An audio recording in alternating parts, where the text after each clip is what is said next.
Hello, Archie Luxury channel, Paul Pluta channel. That's right, this is the Paul Pluta channel, the place for serious watch reviews. And don't forget, like, subscribe, and tell your fuckhead friends about my channel. And today I'm doing a paid review because man cannot live on Google Ads alone. And the question for today is, what watch to buy for a young lawyer? Yes, just what the world needs, another lawyer.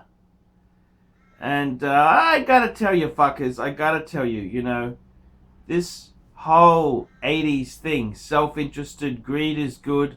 Why doesn't any cunt ask what watch to buy for a young teacher or a young emergency nurse or something like that? Why is it always the slimy professions who buy the good shit? And here we go. Greetings, Archie. I'm off to law school next year and want to start saving for an appropriate timepiece for when I eventually practice law. In undergrad, I saved money each month for a watch, and by the time I graduated, I purchased a Tudor Black Bay Heritage. That's currently the only non-shitter in my collection, besides a quartz, I know, nasty, I know, Cartier tank. Can you recommend a few options to complement the Tudor? I would like something that says I'm serious, but also something that is not too showy.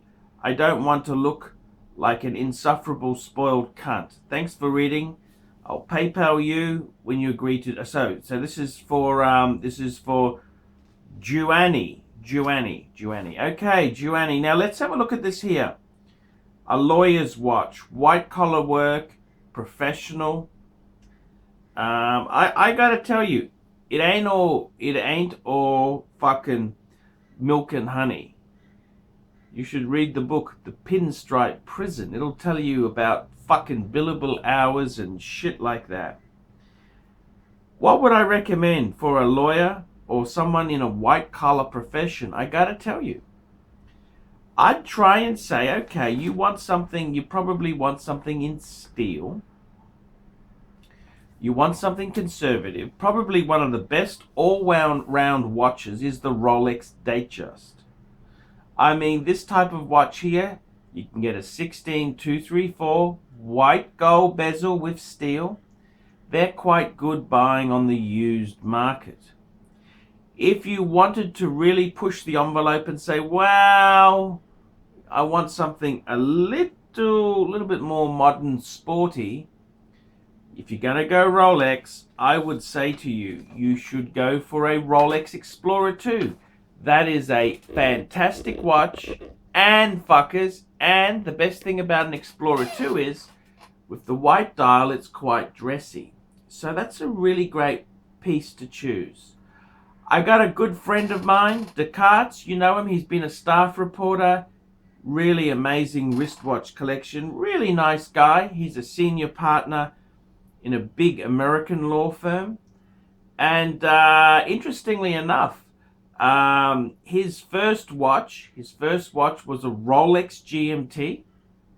And then what he did was, after he got the GMT, when he made partner at the firm, he got himself an Omega Speedmaster Man on the Moon, which is a really great watch. So he started his career with the GMT, and I suppose in many ways, you know, the GMT, this is in the 90s, the early 90s, they were quite a good buy. They were very good buys, the GMT.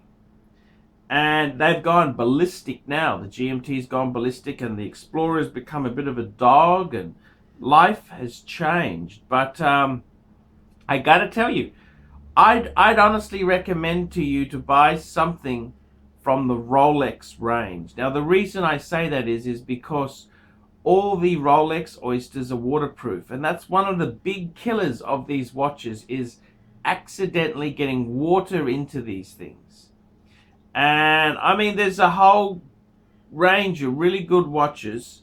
You know, you could say, well, maybe a Reverso would be a great watch. Maybe you could look at some really cool pieces. But I think Rolex is probably a good place to start. And if I were you, the Datejust on the used market, they're exceptionally good buying. The Explorer 2s, they're really cool buying. And if the white dial, you can pull it off with a suit. It ain't the 90s anymore. They used to say you can't wear a dress watch with a suit. Well, that was 20 years ago. 20 years ago. Now, any analog watch is a dress watch. That's the whole thing now. This is the way times have changed. And like it or leave it, this is the fast reality of society. And I just, I really think the best thing you can do, I think when you're looking at a good watch for work like that, you really want to say, okay, do you want something on a leather strap or do you want it on a bracelet? And I really think a good watch, for everyday use, you really want the bracelet type watch. They really hold their own there. I think that's a good way to go.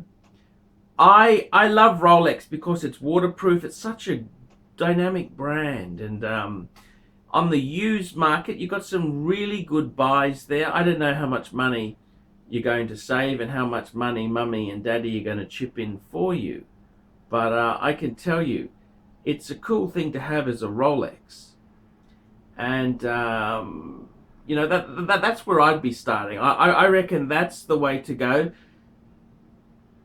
The Reversos, they're a great watch, but I'd probably save that for when you are in your 30s or 40s. Get a Reverso then as your dress watch. But in the immediate future, Rolex, you can't go past it. You can't go past it. It's a really great thing. And as I said, a good friend of mine, Descartes, who's a top lawyer, first watch after graduating law school, GMT, Rolex Pepsi, GMT. Then he got an Omega Speedmaster sandwich, actually, the sandwich. So he said that those watches are very, very precious to him because this is when he achieved some major goals in life, which has set him up. So I think that's very. It's nice to get when you're building a collection. It's always nice to build start on some really good foundations. You can't go wrong with a Rolex in your collection. Every collection needs a Rolex because it's waterproof. It's on a bracelet. It's such a killer combo. It's a killer combo. And you can't go wrong with that. That's my opinion. So there's a lot of choices there, a lot of good choices there. I hope that gives you some idea. I'm Archie Luxury, doing paid reviews. That was a paid review. The question was, what watch to buy for a young lawyer? I hope that's helped. And to all you aspiring lawyers out there, keep fucking.